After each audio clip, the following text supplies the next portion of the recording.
into another edition of Coach's Corner, and I'm joined now by head coach of the NAHL Knights, and that's Tom Kowal. And Coach, you guys are coming back off a weekend in Johnstown in which you split with the Tomahawks. You're familiar with those guys. You played them in, I believe, 6 of your last 9 meetings. Let's start with that split. Obviously, not a lot of goals being scored on either side. Your forecheck got you 2 for the win on Friday, and then none in a loss on Friday win, Saturday loss with no goals. How do you want your team to bounce back in a short week here, given that you have a game coming up on Wednesday? Well, hey, Tim, I tried to win hockey games as a player, as a coach, without scoring a goal.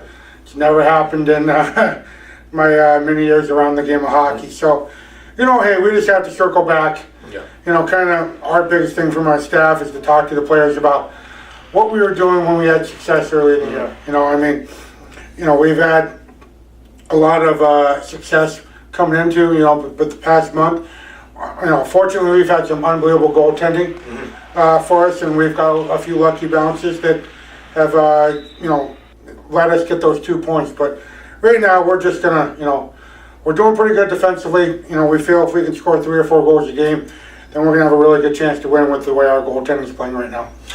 You touched on my next point right there. You had Christian Stover have a phenomenal performance before he had a weekend off, 45 saves on 46 shots. And then Dave Tomeo came out and played a good 2 games. I believe his total numbers on the 2 weekend games were 74 saves on 77 shots.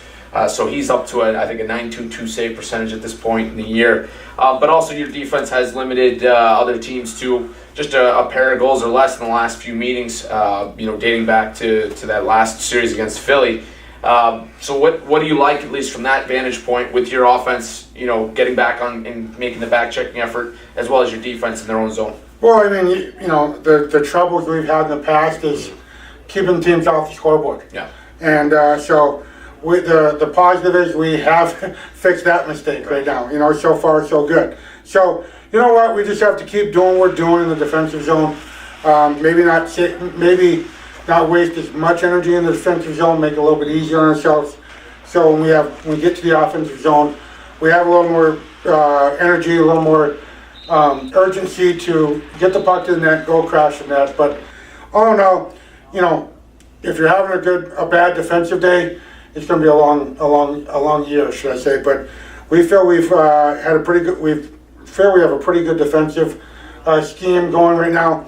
Now we just have to work off that and start getting our offense to match up with our defense, because we think if we can get that going, it's going to be tough to beat the Wilkes-Barre Knights. Now, we've talked about this a lot, not to beat a dead horse, but special teams. Your penalty kill has been trending right along where it's been. I mean, you guys went 13 for 13 against the Tomahawks this weekend, but the power play on the flip side goes 0 for 10. We've talked about power play a lot this year. But, again, just is it something just simple as getting shots on goal? I know we've talked about that. I know your dad's talked to you about that as well. But what do you want to see change from the power play? I thought maybe my dad called in and told you to ask that question. But maybe. No, I'm hearing all over, because I'm in charge of the power play. I'll be the first one to tell you.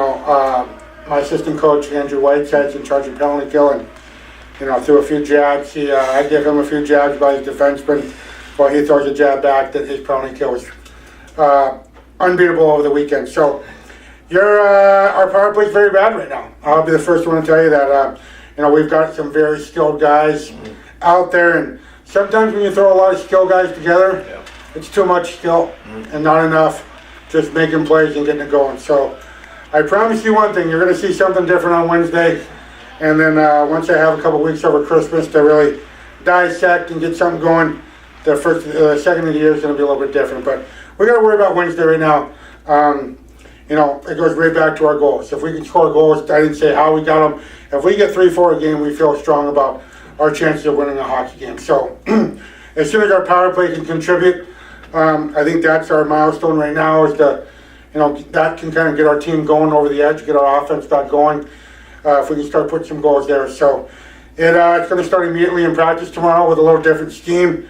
Maybe a little different personnel in different areas, but Wednesday's game's going to be a total different power play scheme, should I say. Now, this past weekend, one last thing, you had Jeffrey Bertrand in. He's the guy you've tendered for next season. Prior to that, a couple weeks back, you had Zach Curry in the building. What just in general, getting those guys a little bit of the taste of the NAHL, what does that mean? And also, what do you like about not only Bertrand's this weekend performance, but also Curry's a few weeks back? We're fortunate this year to have a winning record and have a winning environment in our locker room. And, we want our future Wilkes-Barre Knights to come and experience that. Like a couple years ago when we were 5-14 or whatever, it's, we really weren't adamant on bringing in our next recruits. Gotcha. But right now, as a staff, we talked about it, and when things are going good, you want to take advantage of it. So we want to get some guys in here, let them be around, let them hopefully get the contagious feeling in that locker room of what winning feels like, how things can be good around here when we're winning, when we're playing well, and also bring them in and let them play with some good hockey players that possibly might be their line mates, teammates next year. So Curry came in, did a very good job. He was here for one weekend, and very happy with what we saw there.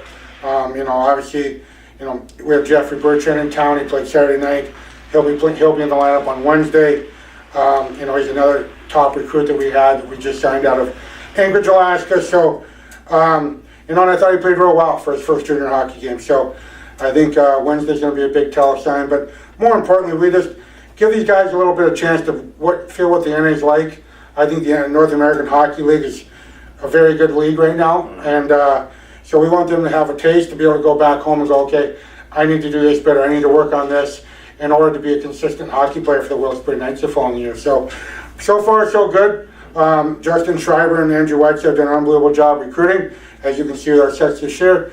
And I let them do their thing, and they've brought in 2 great hockey players so far, and I'm looking forward to see what else they bring in. You touched on it a little bit earlier. Short turnaround. You have the Titans in the building on Wednesday afternoon. It's the team you've played the least in the East. You played them at the beginning of the season, and then you've played one game since. So just 3 matchups with a team that scores a fair amount. They're in 4th right now. They would be in the playoffs if they started today. But ultimately, what do you expect from that team that you've had some success against with a 2-0-1 record against this year, but also their most recent meeting was a loss back in October. What do you want to see from your guys going up against that Titans team? No, New Jersey got their goaltending Perone back off injured reserve. They just went into Philadelphia and beat them on the road last Thursday. They had the weekend off. They should be well rested. I mean, anytime the Knights and the Titans from Pee Wee hockey and above, it's always a battle. It's always a grind. I think you're going to see 2 offensive teams, go at it, and maybe hopefully we can cure our scoring drought and put 4 or 5 on them, and and give up 1 less than we put on them. So we're ready for a battle. It'll be our last game before Christmas, so just hoping the players can stay focused. And we don't want to go into Christmas break with a 2-game losing streak, because I think we've had a great first half so far, and nothing better than to walk away with our last game before Christmas with a little early Christmas present from the hockey gods to win. And then I can have a good Christmas with my dad, and I don't have to listen about the power play and how we can't score. And I love you, Dad, but it's been fun. Yeah, it really has, and I'm looking for a great game on Wednesday, and to really look at the guys after the game and say thank you, and great first half. Let's go get a break and come back even hungrier after Christmas. And on this last question here, last couple of weeks, you've had a big part of this first half. Not only success on the ice, but also success in terms of getting commitments. You got Reed Robinson going to Niagara University, Tyrone Bronte to Bemidji State, and most recently Jack Olmstead to Michigan. Just as a coach, how rewarding is that feeling? Very good. That's why, it's my days of playing hockey are over, and now it's living the life of coaching, and you coach to give back, and you coach to get guys to where I got to experience. I was fortunate to play D1 hockey, and I think it's nothing better to look a guy in the face when he walks to my office and congratulate him, and just to hear, with Reed Robinson and Jack Olmstead in the last couple of weeks, those phone calls that they call you and tell you thank you, and they tell you I just committed. Those are phone calls that, win or lose, taken away from my coaching career.